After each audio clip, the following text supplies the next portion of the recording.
कैसे हैं? आशा है आप अच्छे होंगे, स्वस्थ होंगे। आज हम इस वीडियो के माध्यम से और इंग्लिश के अंदर ग्रामर में जो टेंस होते हैं, इसके अंदर जो तीसरा टेंस है पास्ट फ्यूचर, उसका जो चौथा भाग है फ्यूचर परफेक्ट कंटिन्यूअस टेंस यानी अंतिम टेंस है, उसके बारे में हम पढ़ेंगे। फ्यूचर कंटिन्यूअस टेंस क्या होता है, उसकी पहचान क्या होती है, नियम क्या होते हैं, सूत्र क्या होते हैं। तो आप इस वीडियो को शुरुआत से अंत तक जरूर देखें, सुने, समझें। ये कक्षा 6 और 7 के लिए थोड़ा सा हार्ड महसूस होगा, लेकिन हम इसको अच्छी तरीके से पढ़ेंगे तो ये आपके समझ में आ जाएगा। तो मैं वीडियो को शुरू करने जा रहा हूँ। आप एकाग्रचित्त होकर के इस वीडियो को और गहनता से सुने, समझें, देखें। तो फ्यूचर टेंस का चौथा भाग होता है फ्यूचर परफेक्ट कंटिन्यूअस टेंस। जैसा कि हम परफेक्ट टेंस के बारे में क्या पढ़ते हैं, पहचान। तो इस टेंस की भी क्या पहचान है? इस टेंस की पहचान है कि कोई कार्य किसी समय से कर रहा होगा, कर रही होगी,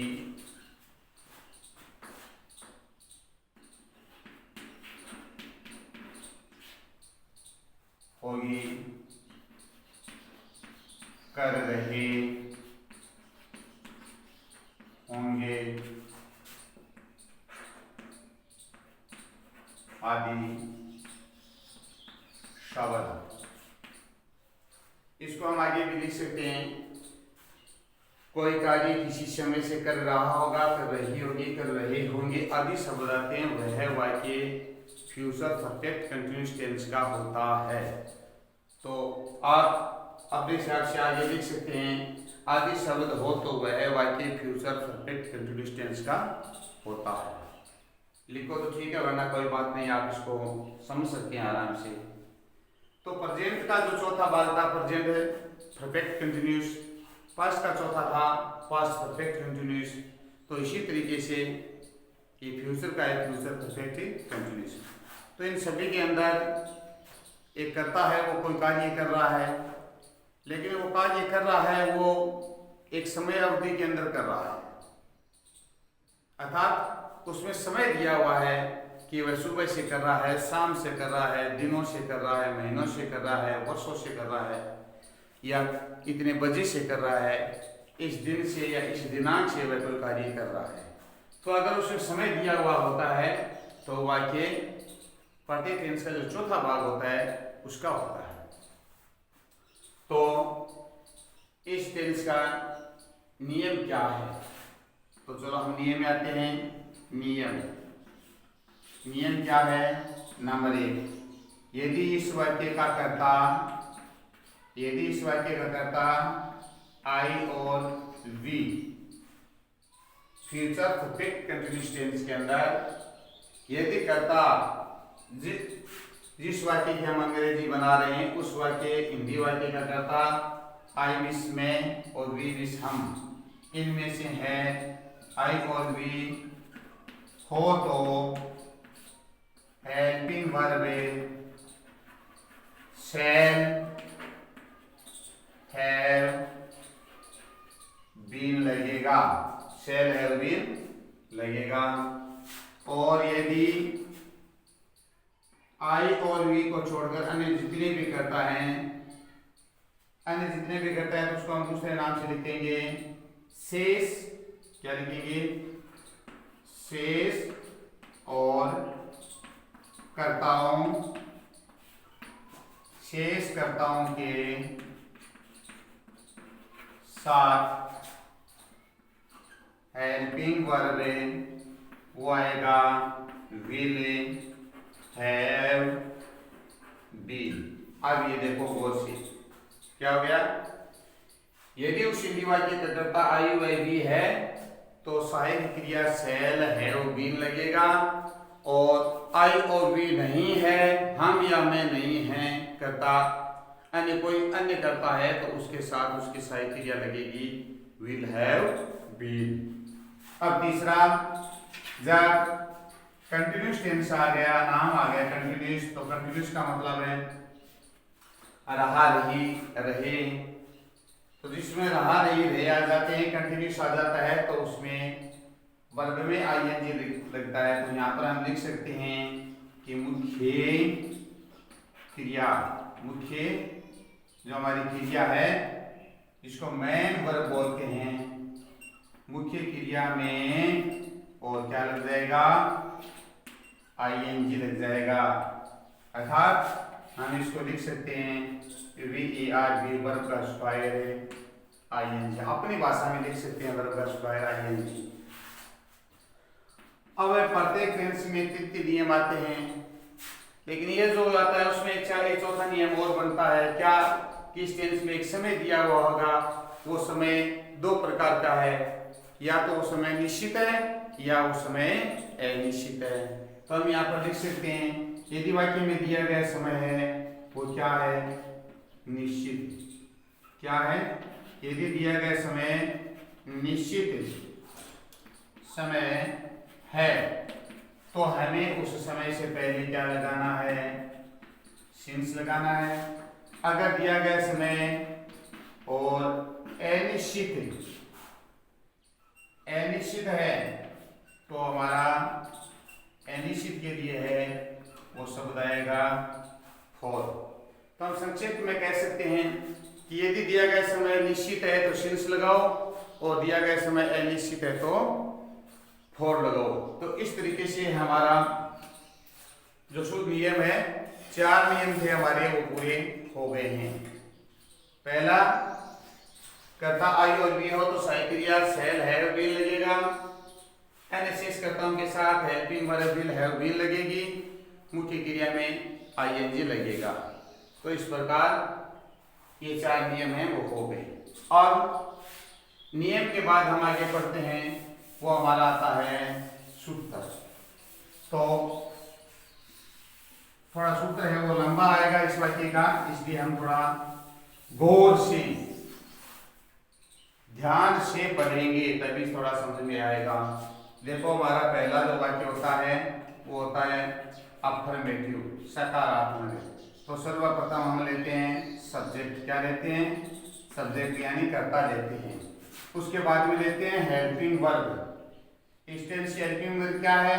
number 1 shall have been, number 2 will have been, उसके बाद में वर्ब में आईएनजी प्लस ऑब्जेक्ट प्लस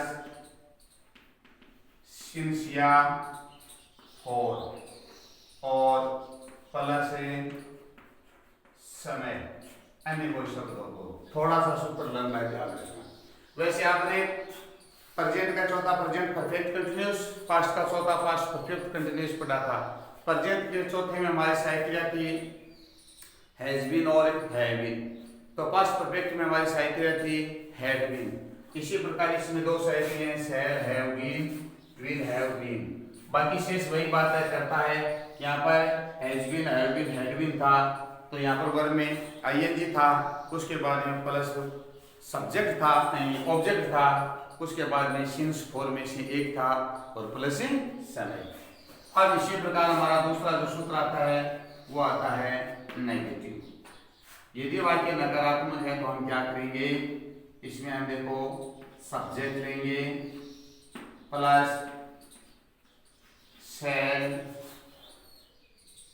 और सेल के बाद में अब देखो, जब तक हमारे पास दो साइकिलिया थी, जब तक हमारे पास दो साइकिलिया थी तब तो उसके बीच में हमने नोट लगाया था, जैसे हैज नोट बीन और have not been, had not been, will not have, shall have not, shall not have, या शैल बी विल बी के बीच में लगाया था। लेकिन अब हमारे पास देखो shall have been, will have been, कितनी साइकिलियां दिखाई दे रही है हमें? तीन।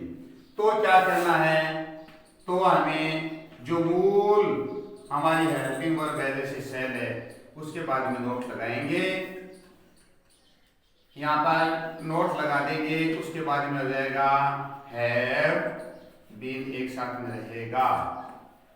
इसी प्रकार आ जाएगा विल और विल के आगे नोट, फिर लगा देंगे हम हैव बीन, उसके बाद में वर्ब में आईएनजी, उसके बाद में ऑब्जेक्ट और प्लस सिंस या फॉर प्लस समय। ये देखो हो गया ना, शैल और विल को एक साथ लेना है, फिर हैव बीन को एक जगह रखना है, तो हैव बीन के साथ भी क्या लगा देंगे, हमें नोट लगा देंगे, बस हो गया हमारा। उसके बाद में आता है इंट्रोगेटिव, प्रश्नवाचक वाक्य। तो मूल साइकिलिया जिस प्रकार ये शैल और विल है उसको पहले लगा लेंगे, तो आ जाएगा शैल ओब्लिक विल, उसके बाद में प्लस सब्जेक्ट।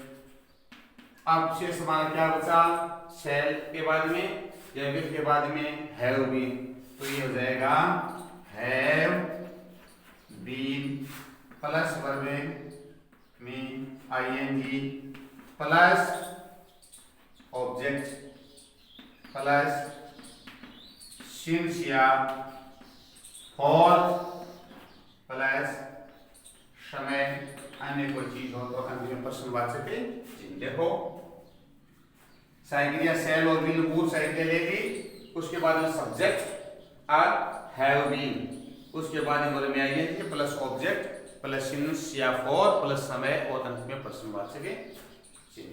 अब आता है इंट्रोगेटिव नेगेटिव।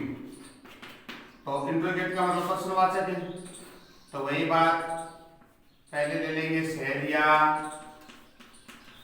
विल, उसके बाद में लेंगे सब्जेक्ट, तो यहां पर आएगा plus subject plus have been बचा है तो इसे पहले लगा देंगे not have been plus verb में ING plus object plus since या फॉर और प्लस समय, अंत में प्रश्नवाचक चिन्ह, अंत में प्रश्नवाचक चिन्ह।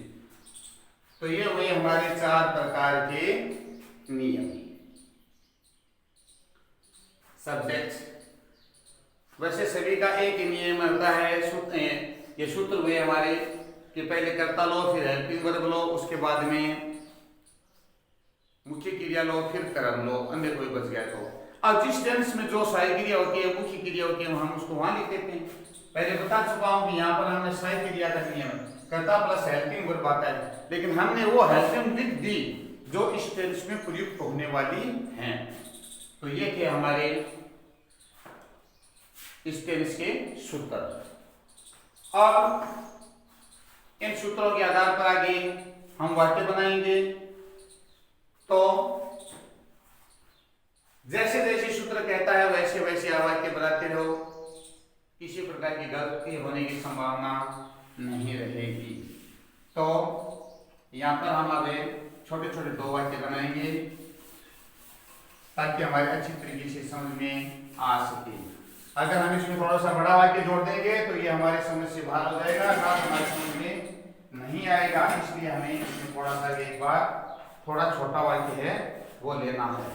और वो क्या है, वो वाक्य लेना है छोटा एकदम से। तो हम पहला जो वाक्य है वो इसमें लेते हैं कि हम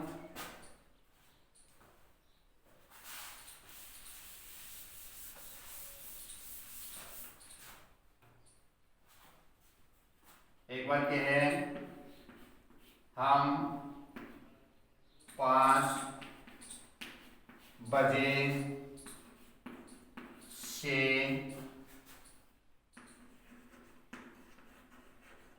खेल रहे होंगे। हम 5 बजे से खेल रहे होंगे। इस वाक्य का कर्ता कौन है? हम, सब्जेक्ट। मुख्य क्रिया क्या है? वर्ब, खेलना। कर्म क्या है ही नहीं कर्म। हम 5 बजे से खेल रहे होंगे। अगर क्या खेल रहे होंगे, अगर वो खेल का नाम दिया होता तो क्या होता? कर्म होता। जैसे हम 5 बजे से क्रिकेट, वॉलीबॉल, कबड्डी, खो खो आदि खेल रहे हैं। से यहाँ पर मान लो अगर होता क्रिकेट तो हमारा कर्म हो जाता। अब मान लो कर्म इसमें नहीं है तो कोई बात नहीं, हम सीधा ही बना देंगे इसके। तो कर्ता वी, वी के साथ सेल है, विल है, वी से सेल है, तो वी सेल हैव बीन हो गया। मुख्य क्रिया में आएंगे। मुख्य क्रिया खेलना, खेले कहते हैं पहले। ध्यान रहे आईएनजी लगाते हो तो आईएनजी वाले नियम दिमाग में आने चाहिए। तो प्ले में आईएनजी लगाएंगे तो सीधा लग जाएगा ING, playing. We shall have playing, हम खेल रहे हैं। प्लस कर्म, कर्म है नहीं तो लेंगे सिंस या फॉर। अब ये जो हमारा 5 बजे का जो समय है वो निश्चित है कि अनिश्चित है? ये बात निश्चित है। निश्चित वाले शब्द मैंने आपको, और प्रेजेंट जो परफेक्ट कंटीन्यूअस टेंस है उसके अंदर मैंने आपको बताए थे, शायद आपको याद होंगे। नहीं है तो एक बार उन पर नजर डाल लेना, आपके दिमाग में आ जाएगा कि निश्चित समय क्या है, अनिश्चित समय क्या है। तो घड़ी का समय 5 बजे आया था, हमें निश्चित है तो निश्चित है। यहाँ पर हम लिखेंगे सिंस, हो गया सिंस, और 5 o'clock, यहाँ पर हम लिख देंगे 5 और o'clock, हो गया। अब दूसरा जो हमारा वाक्य है वो होगा, पहले लेंगे कर्ता। सूत्र कहता है प्लस से सेल है, विल है, विल में से क्या लेंगे? तो अब हमारी सही क्रिया चल रही है सेल। नकारात्मक है तो सेल और नोट। दूसरे सूत्र में दे रखा है, क्या दे रखा है? Shall not have been, will not have been. तो ये हो गया हमारा सूत्र। कर्ता plus shall have, shall not have been, will have not, नीचे ले लिया हमने सेल नॉट हैव बीन। अब वर्ब है तो वर्ब है हमारी प्लेइंग, या प्लेइंग, प्लस ऑब्जेक्ट हेल्थ। तो सिंस फॉर्म से क्या ले लेंगे? सिंस फॉर्मेशन में ले लिया सिंस, और उसके बाद में दिया गया समय क्या है? o'clock, 5 बजे का, 5 o'clock हो गया। तीसरा हमारा वाक्य आता है इंट्रोगेटिव प्रश्नवाचक। इसमें से मूल साहित्य क्या है? सेल। सेल को हमने पहले निकाल लिया, सेल। अब करता वी, अब शेष बचा have been, have been.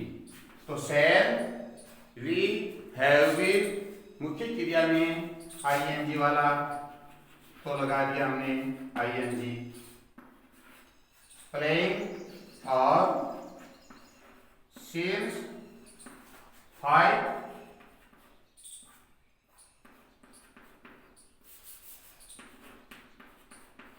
o'clock, अंत में प्रश्नवाचक चिन्ह। अब लेते हैं तीसरा।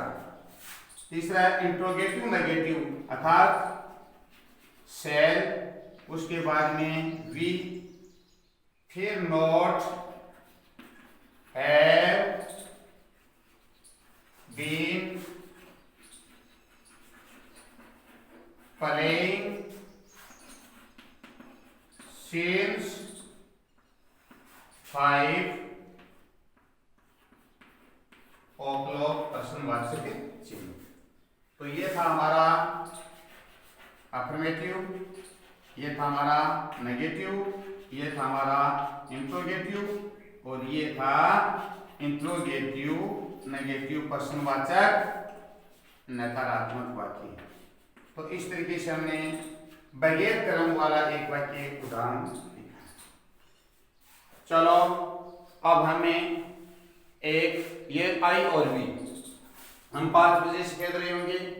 यहाँ पर अगर से मैं शब्द आता है कि मैं कितने बजे से या कोई समय से कोई कार्य कर रहा हूँगा, तो एक ही बात है।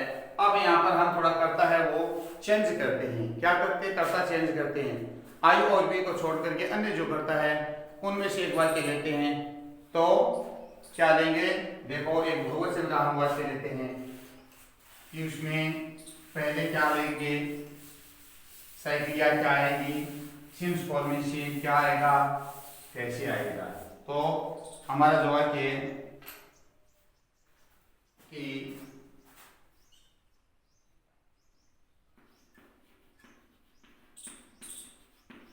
लड़कियां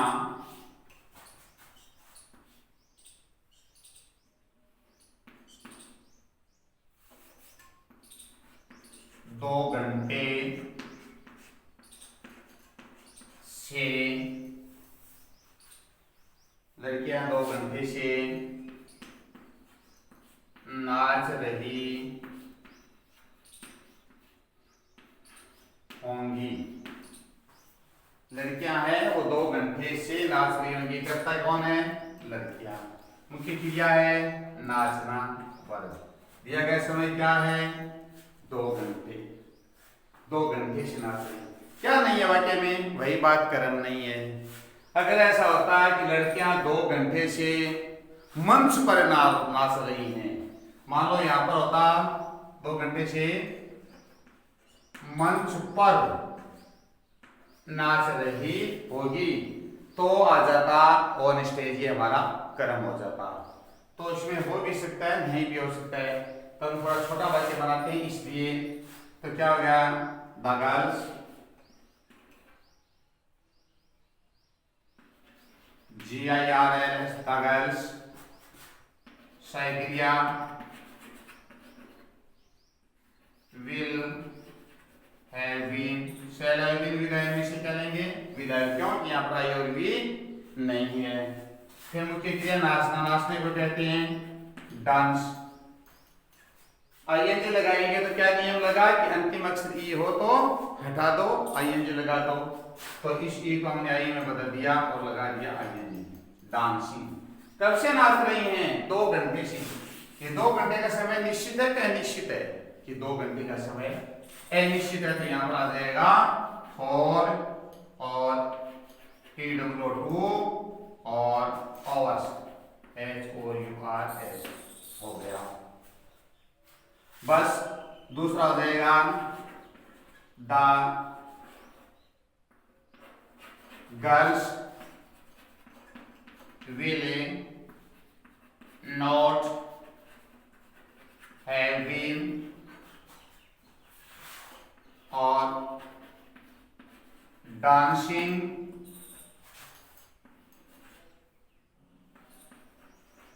फॉर 2 hours। तीसरा हो जाएगा will the girls will the girl interrogative says have